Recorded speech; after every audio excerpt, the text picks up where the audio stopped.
दोस्तों, कौन नहीं अपने पति से झगड़ा करता है? अपने पति से कौन नहीं लड़ता है? कौन दूध का धुला हुआ है?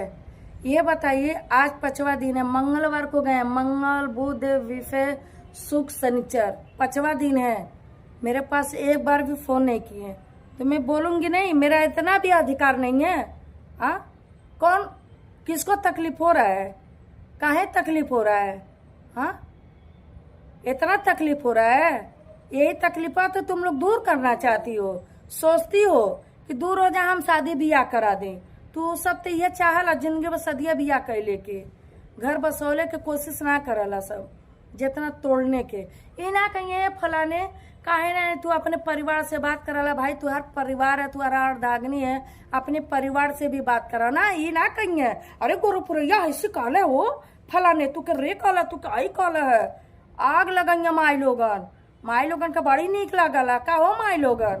रहबू का तू ही हमारे मर्दक सतमा ज्यादा दिक्कत होखत है। ज्यादा दिक्कत होखत बतावा, छोड़ दे आवा रह।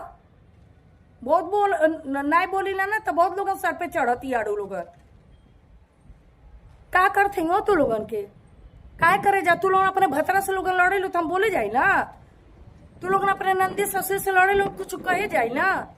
हम नहीं न जानकारी ले चाहिए और न बोले जाइला, तो काहे हमारे पीछे लोगन पड़ल हो? का चाहत हो? हाँ, तन बताइबू लोगन, हमारे लगन फोन कर।